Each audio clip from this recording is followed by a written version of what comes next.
Ch.3. But here's the point. Neither these methods nor even the lightest methods of all are needed to wring testimony from the majority.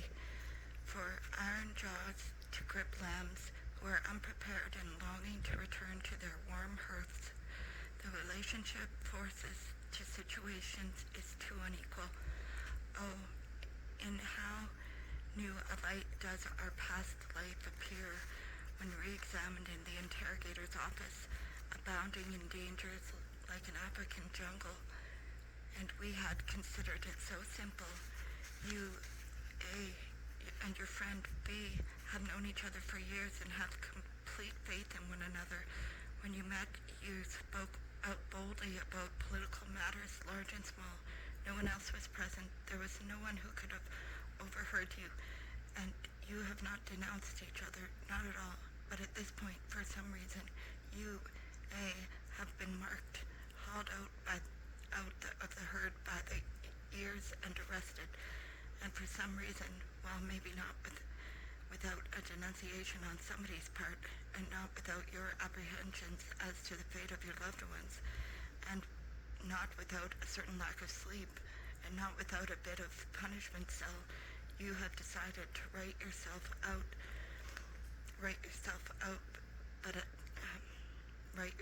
off, but at the same time, not to betray anyone else at any price. You have therefore confessed in 4 depositions and signed them, declaring yourself to be a sworn enemy of Soviet power. Because you used to tell jokes about the leader,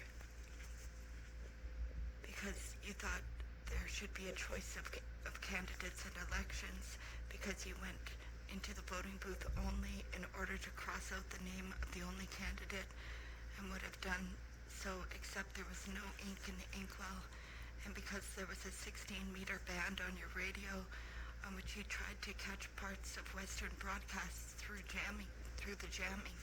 Your own tenor has been assured, yet your ribs have remained whole, and so far you have not caught pneumonia. You have not sold out anyone, and it seems to you that you have worked things out sensibly. You have already informed your cellmates that, in your opinion, your interrogation is probably coming to an end. But lo and behold, admiring his own handwriting, and with deliberation, the interrogator begins to fill out deposition number 5. Question, were you friendly with B? Answer, yes. Question, were you frank about him with politics? Answer, no, I did not trust him. Question, but you met often? Answer, no, not very. Question, what does it mean, not very?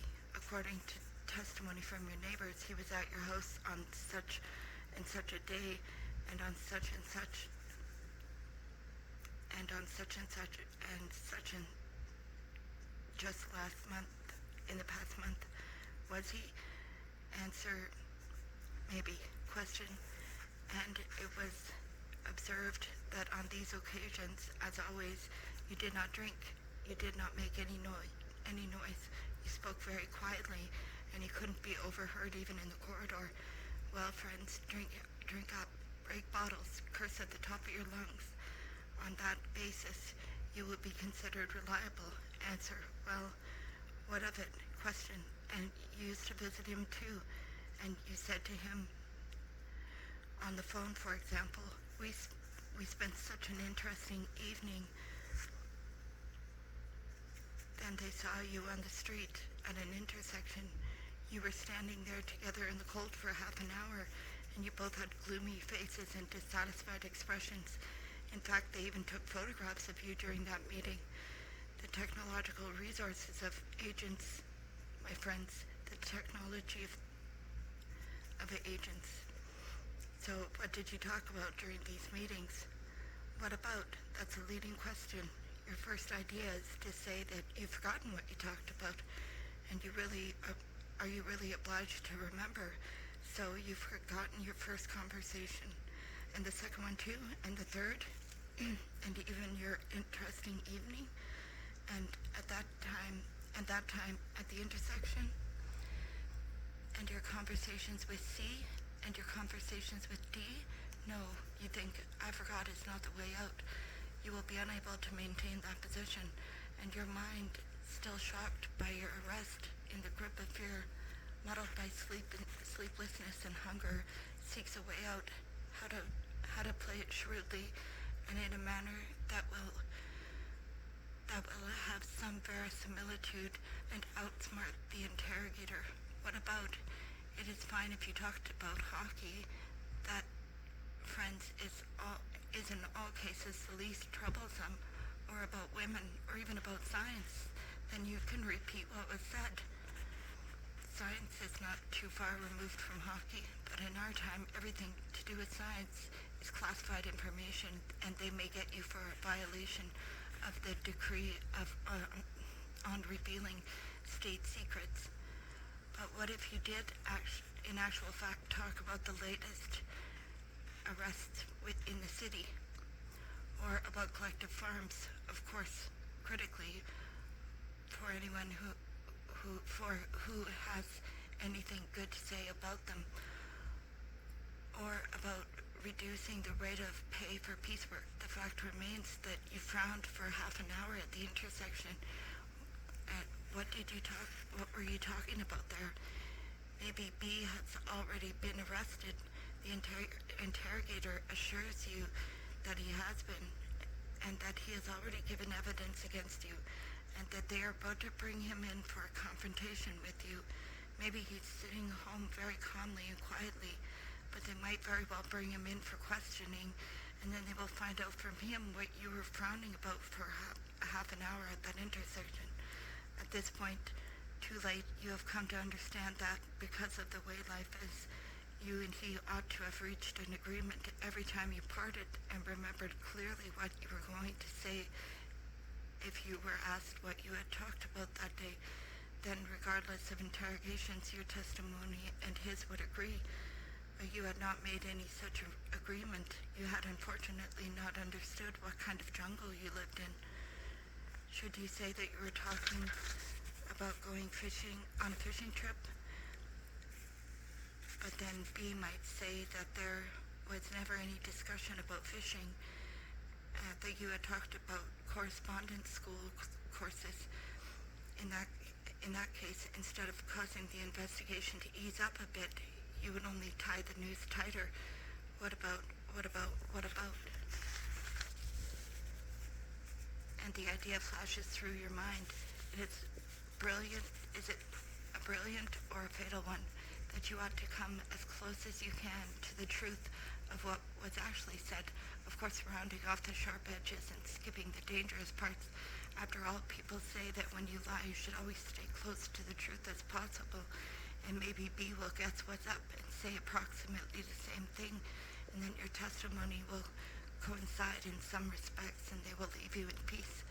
Many years later, you will come to understand that this was not really a wise idea, and that it was much smarter to play the role of someone so probably imbecile that he can't remember one single day of his life, even at the risk of being beaten. But you haven't been kept awake for 3 days. You have already strength enough to follow the course of your own thoughts and to maintain an imperturbable expression, and you don't have even a minute to think things over. Suddenly 2 interrogators, for they enjoy visiting one another, are at you. What were you talking about? What about? And you testify. We were talking about collective farms, to the effect that not everything had as yet been set to rights on them, but it soon would be. We talked about the lowering of peace rates, and what in particular did you say about them? That you were delighted that they have been reduced, but that wasn't the way people normally talked. It was too implausible, and so as to make it seem altogether believable conversation, you concede that you complained just a little bit that they were putting on the squeeze a bit with the peace rates. The interrogator writes down the deposition himself, translating it into his own language. At the meetings, we slandered party and government policy in the field of wages. And someday B is going to accuse you, oh, you blabbermouth. And I said we were making plans to go fishing. But you tried to outsmart your interrogator. You have a quick, abstruse mind. You're an intellectual, and you outsmarted yourself. In Crime and Punishment, Petrovich makes a surprisingly astute remark about Raskolnikov to the effect that he could have been found out only by someone who had himself gone through the same cat-and-mouse game, implying, so to speak, I don't even have to construct my own version with you intellectuals. You will put things together yourselves and bring it to me all wrapped up. Yes, that is so. An intellectual cannot reply with the delightful incoherence of the Chekhov's male factor. He is bound to try to build up in logical form the whole story he is being accused of, no matter how much falsehood it contains. But the interrogator butcher isn't interested in logic. He just wants to catch 2 or 3 phrases. He knows what he wants, and as for us, we are totally unprepared for anything. From childhood on, we educated ourselves. We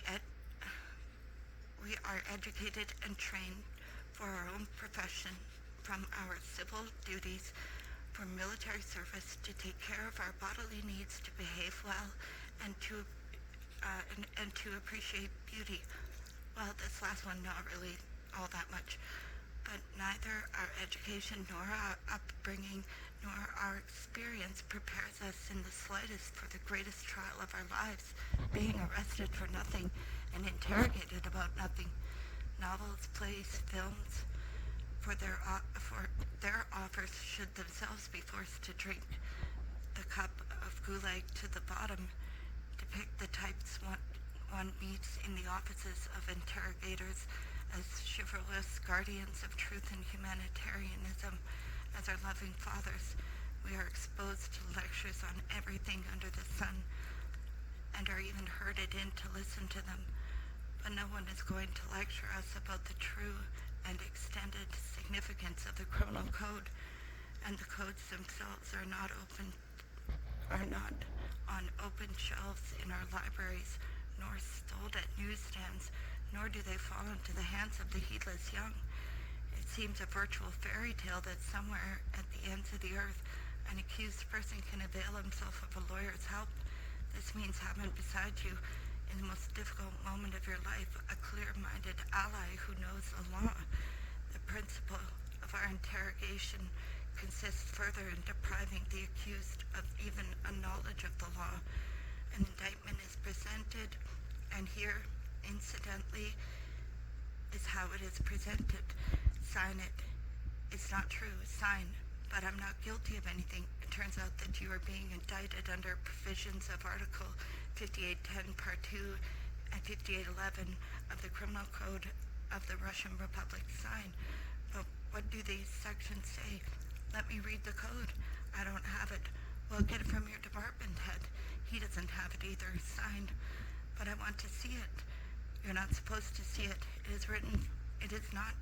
isn't written for you, but for us. You don't need it. I'll tell you what it says. These sections spell out exactly what you are guilty of. And anyway, at this point, your signature doesn't mean that you agree with the indictment, but that you've read it and that it's been presented to you. All of a sudden, a new combination of letters, UPK, flashes by on one of the pieces of paper. His sense of caution is aroused. What's the difference between UPK and the UK, the criminal code? If you've been lucky enough to catch the interrogator when he's in a good mood, he'll explain it to you. The UPK is a code of criminal procedure. What? This means that there are 2 distinct codes, not just one. One whose contents you are completely ignorant, even as you are being trampled under their provisions.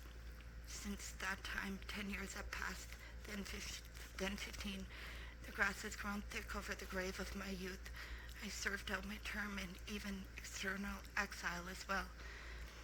And nowhere, neither in the cultural education section of the camps, nor in district libraries, nor in medium-sized cities, have I seen with my own eyes, held in my own hands, been able to buy, obtain, or even ask for the code of Soviet laws.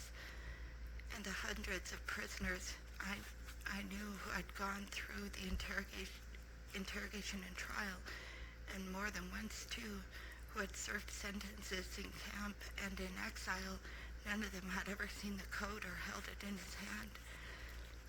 It was only when both codes were 35 years old and on the point of being replaced by new ones that I saw them, two little paperback brothers, the UK or Criminal Code and the UPK or Code of Criminal Procedure, on a newsstand in a Moscow subway. Because they were outdated, it had been decided to release them for general circulation. I read them today, touched with emotion. For example, the UPK, the Code of Criminal Procedure, Article 136. The interrogator does not have the right to extract testimony or a confession from an accused by means of compulsion or threats. It was as though they had foreseen it. Article 111, the interrogator is obliged to establish clearly all the relevant facts, both those tending towards acquittal and any which might lessen the accused's measure of guilt. But it was I who helped establish the Soviet power in October. It was I who shot Kolchak. I took part in the dispossession of the kulaks. I saved the state 10 million rubles in lowered production costs. I was wounded twice in the war. I have 3 orders and decorations. You're not being tried for that. History, the bared teeth of the interrogator. What good you may have done has nothing to do with the case. Article 139. The accused has the right to set forth his testimony in his own hand and to demand the right to make corrections in the deposition written by the interrogator. Oh, if we had only known that at the time. But what I should say is, if that were only the way it really was, we were always vainly imploring the interrogator not to write my repulsive, slanderous fabrications instead of my mistaken statements, or not to write our underground weapons arsenal instead of my rusty Finnish knife. If only the defendants had first been taught some prison science, if only interrogation had been run through first in rehearsal, and only afterward for real. They didn't, after all, play that interrogation game with the second termers of 1948. It would have gotten them somewhere. But newcomers had no experience, no knowledge, and there was no one from whom to seek advice. The loneliness of the accused, that was one more factor in the success of unjust interrogation. The entire apparatus threw its full weight on one lonely and inhibited will. From the moment of his arrest and throughout the entire shock period of the interrogation of the prisoner was, ideally, to be kept entirely alone.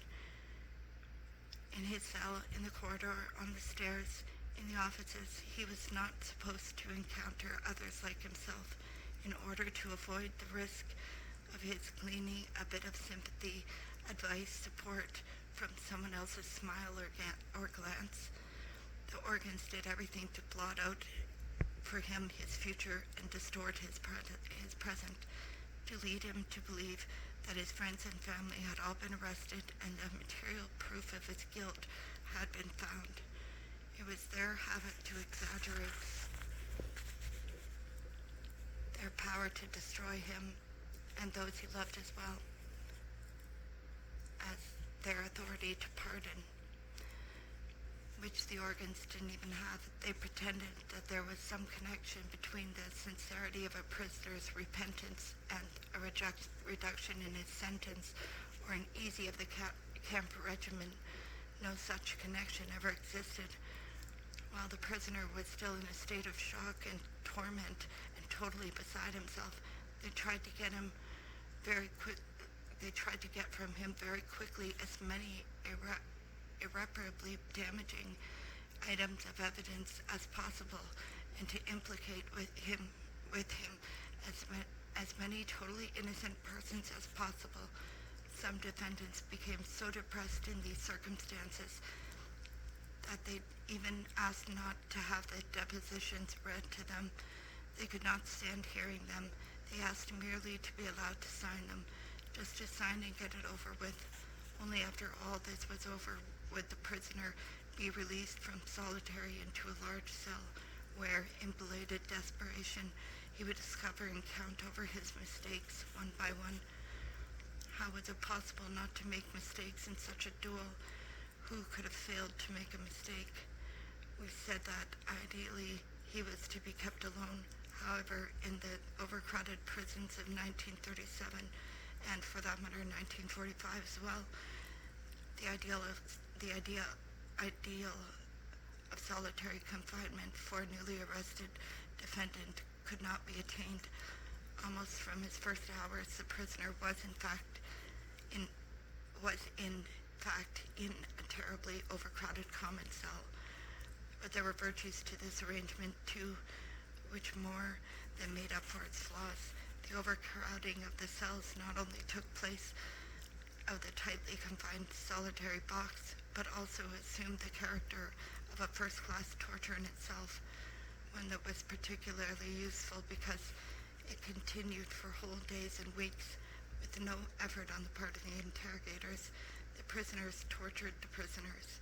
The jailers pushed so many prisoners into the cell that not everyone even had a piece of floor.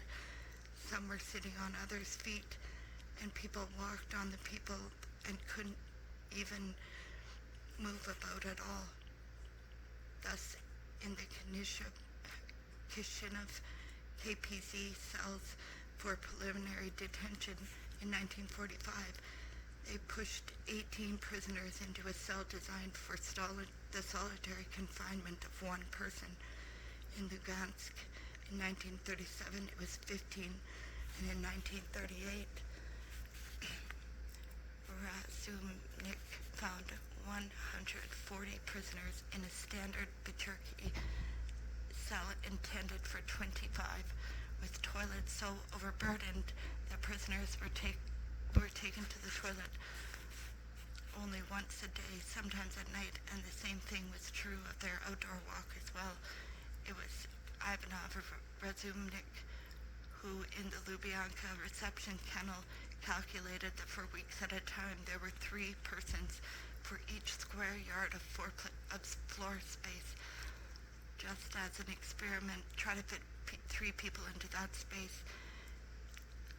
In this kennel, there was neither ventilation nor window, and the prisoner's body heat and breathing raised the temperature to 40 or 45 degrees centigrade, 104 to 113 Fahrenheit, and everyone sat there in undershorts with their winter clothing piled beneath them.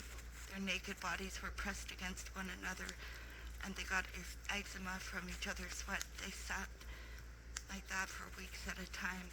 They were given neither fresh air nor water, except for gruel and tea in the morning.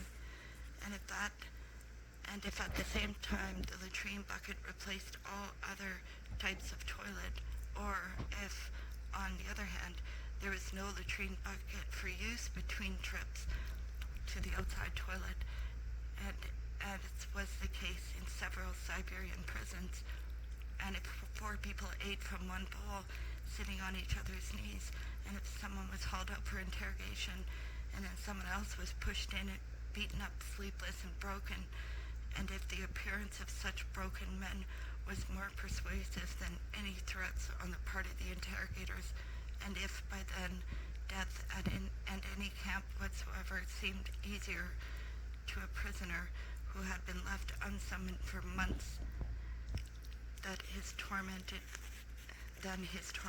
current situation, perhaps his reality did not did replace the theoretically ideal isolation in solitary, and you could not always decide in such a porridge of people with whom to be forthright, and you could not always find someone from whom to seek advice, and you would believe in the tortures and the beatings, not when the interrogator threatened you with them, but when you saw the results on other prisoners. You could learn from those who had suffered that they could give you a saltwater douche in the throat and then leave you in a box for a day tormented by thirst in carpoonage, or that they might scrape the skin off a man's back with a grater till it bled and then oil it with turpentine. Brigade Commander Rudolf Pintsov underwent both treatments. In addition, they pushed needles under his nails and poured water into him to the bursting point, demanding that he confess to having wanted to turn his brigade of tanks against the government during the November parade. And from Alexandrov, the former head of the arts section of the All-Union Society for Cultural Relations with Foreign Countries, who had a broken spinal column which tilts from to one side, and who cannot control his tear ducts and thus cannot stop crying. One can learn how Abakumov himself could beat it in 1948. Yes, Minister of State Security Abakumov himself did not by any means spurn such menial labor. As Suvorov, at the head of his troops, he was not averse to taking a rubber truncheon in his hands every once in a while, and his deputy Rayumin was even more willing. He did this at Sukhanovka in the general's interrogation office. The office had imitation walnut paneling on the walls, silk portieres at the windows and doors, and a great Persian carpet on the floor. In order not to spoil all its beauty, a dirty runner bespattered with blood was rolled out on top of the carpet when a prisoner was being beaten. When Rayumin was doing his beating, he was assisted not by some ordinary guard, but by a colonel. And so, said Rayumin politely, stroking his rubber truncheon which was 4 centimeters, an inch and a half thick, you have survived trial by sleeplessness with honor. Alexander D. had even cleverly managed to last a month without sleep by sleeping while he was standing up. So now we will try the club. Prisoners can't take more than 2 or 3 sessions of this. Let down your trousers and lie down on the runner. The colonel sat down on the prisoner's back. AD was going to count the blows. He didn't yet know about a blow from a rubber truncheon on the sciatic nerve where the buttocks have disappeared as a consequence of prolonged starvation. The effect is not felt in the same place where the blow is delivered. It explodes inside the head. After the first blow, the victim was mad with pain and broke his nails off in the carpet. Rayumin beat away, trying to hit accurately. The colonel pressed down on AD's torso. This was just the right sort of work for 3 big-shouldered board stars, assisting the all-powerful Rayumin. After the beating, the prisoner could not walk and, of course, was not carried. They just dragged him along the floor. What was left of his buttocks was soon so swollen that he could not button his trousers, and yet there were practically no scars. He was hit by a violent case of diarrhea, and sitting there on the latrine bucket in solitary, he guffawed. He went through a second and a third session, and his skin cracked, and Rayumin went wild and started to beat him on the stomach, breaking through the intestinal wall and creating an enormous hernia through which AD's intestines protruded. The prisoner was taken off to the Turkey hospital with a case of peritonitis. and for the time being, their attempts to compel him to commit a foul deed were suspended.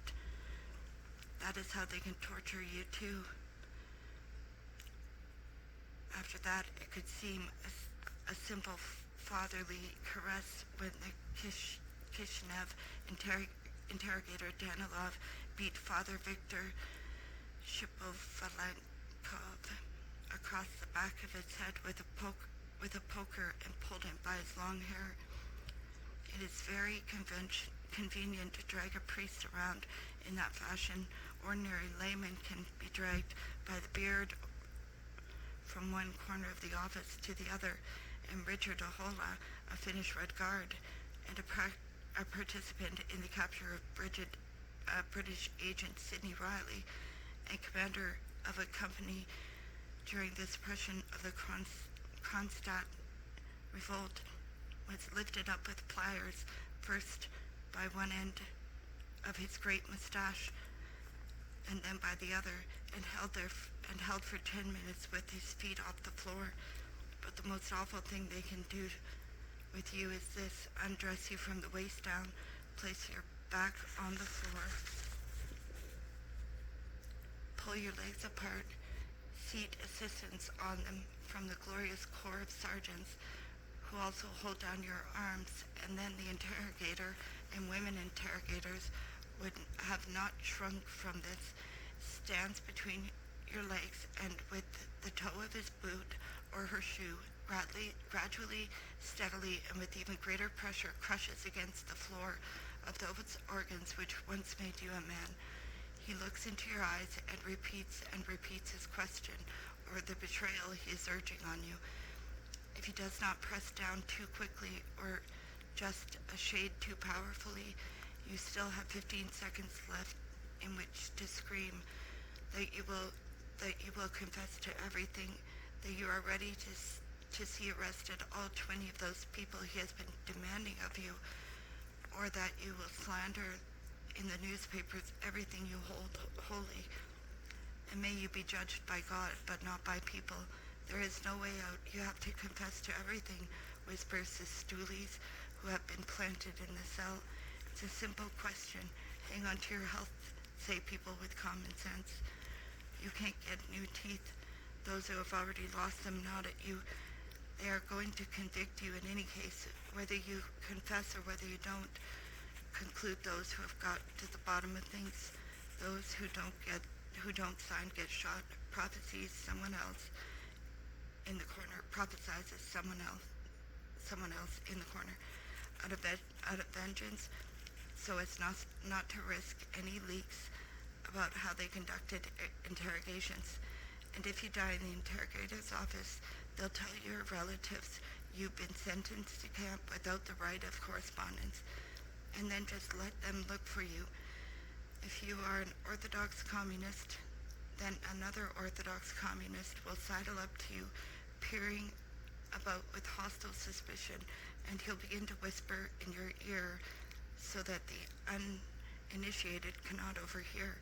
It's our duty to support Soviet interrogation. It's a combat situation. We ourselves are to blame. We were too soft-hearted, and now look at all the rot that has multiplied in the country. There is a vicious secret war going on. Even here we are surrounded by enemies. Just listen to what they are saying. The party is not obliged to account for what it does to every single one of us, to explain the whys and wherefores. If they ask us to, that means we should sign. And another Orthodox communist sidles up. I signed denunciations against 35 people, against all my acquaintances, and I advise you to drag along as many names as you can in your wake, as many as you can. That way it will become obvious that the whole thing is an absurdity and they'll let everyone out. But that is precisely what the organs need. The conscientiousness of the Orthodox communist and the purpose of the NKVD naturally coincide. Indeed, the NKVD needs just that arch fan of names, that fat multiplication of them. That is a mark of quality of their work. And these are also new patches of woods in which to set out snares. Your accomplices, others who share your views. That is what they keep pressing to shake out of everyone. They say that our Relov named Cardinal Richelieu as one of his accomplices, and that the Cardinal was in fact so listed in his depositions, and no one was astonished by this until Raloff was questioned about it at his rehabilitation proceedings in 1956.